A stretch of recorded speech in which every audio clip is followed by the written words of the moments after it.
first generation of the hoodie, who to me sounds like a really nasty piece of work.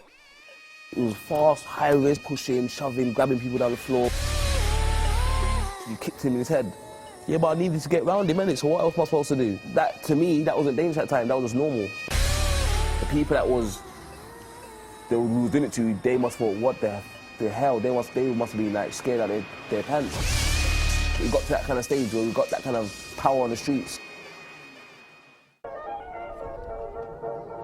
I'm with Elijah on the streets he once terrorised. He's taking me to where he grew up. His mother ran away from his first home in Birmingham to escape his violent father, and was left to bring up 4 kids here on the notorious Angeltown estate. It seems like quite a nice place today, but as Elijah explains, 20 years ago it sounds like a madhouse. At that time I hadn't seen an estate before. I had music pumping out speakers, weed was out, splitting, like, everyone was out, it was drug dealers about, it was like, I was like, fucking hell. Elijah's new surroundings were far from normal. Their house had previously been a crack den. Because it was a crack house, the lot of dealers were still hanging about. See, there was times when we was in the park playing and we was being kids. Our surroundings are like people fighting, a lot of robbery talk, car thefts. From there, this went we went downhill. Barely out of short trousers, Elijah's head was turned by the local gangsters who surrounded him, even though he knew it was wrong. Most kids will look up, everything your dad does, you look and think, oh, I want to be just like my dad. But when you ain't got that now, then you look around the corner, you look to this guy, and this guy's got a drug dealer, got all the cars, got all the girls. I want to be like him then. So that kind of made us aspire to want the flashy stuff, the money, the girls, all that stuff. I'm saying, because we was all money motivated. Girls and the money and cars. That whole kind of lifestyle, I'm saying that was appealing to me at the time. That's what you want, those things. So crime provided a way for them to get what they wanted, and they formed a gang called the PDC, the Dem Crew. Dem is like it's a Jamaican patois term for like robbing, taking. Like, yeah, we're the Dem Crew. Take what we want, we do what we want. His crime career began with burglaries and muggings. I wasn't scared to rob no one, young, old, whatever colour, any place, any time, I didn't care. Aged 14 and still at school, he and the other members of the PDC soon graduated to shop and bank robbery. Elijah explained to me the simple method they used, which was known as steaming. All you do, you fly over the counter, grab the money, and get the fuck out of here. I can hardly believe at the age of 14 he was robbing banks. But then again, it wasn't exactly Ocean's 11. All that movie stuff, nah. No papers on the table the night before and all that, it was none of that. It was a thing where we walk on the high road, let's do that one. Let's do that one, or let's do that one over there. It was on the spot thing. You wouldn't even scope the gaff first, you go, right, that bang over there. Like, say if me and you was hitting, I would say, fuck it, look, there's Bartleys, they come, let's go and do it. They were boys getting involved in a man's game. They weren't very sophisticated, but they were very successful. I'm amazed when he reveals to me his biggest haul. He managed to grab 15 grand. He was just 15 years old. So where did you keep your money? Where did you stash it? I mean, it's a lot of dough, that 15 bags. The safest place for a young kid is on his bed, isn't it? You think that's the safest place on the planet, under your bed. You think that no one is gonna go on. That's true. Don't call it a comeback.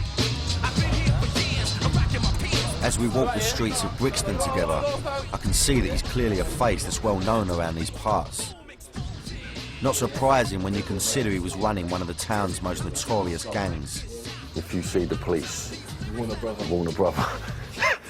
Got it? Yeah, strong words. At the height of his criminal days, clothes were a way for Elijah to show off his gangster status.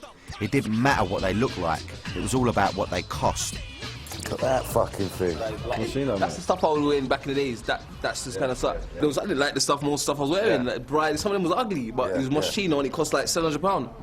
700 quid, you think, yeah, I'll have it. That's the same. That's absolutely. He was seduced by the gangster lifestyle.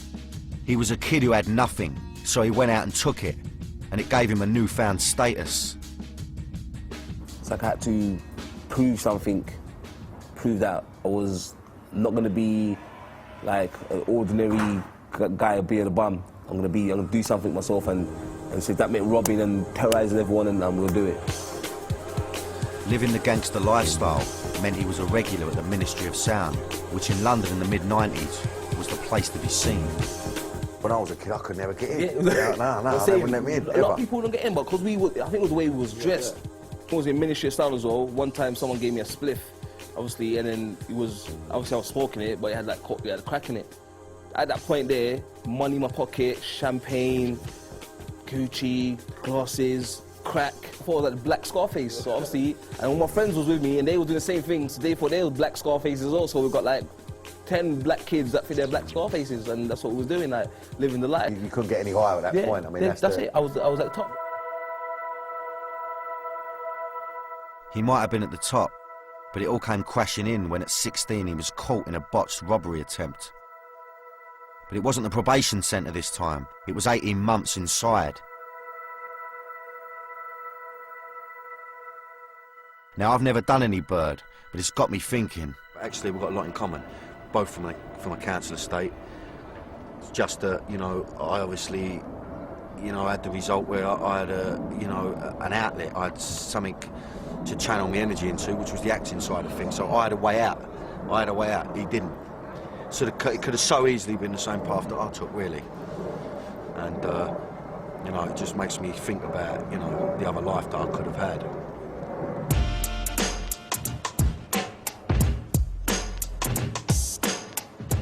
I'm keen to see where Elijah lives and where I'll be staying tonight.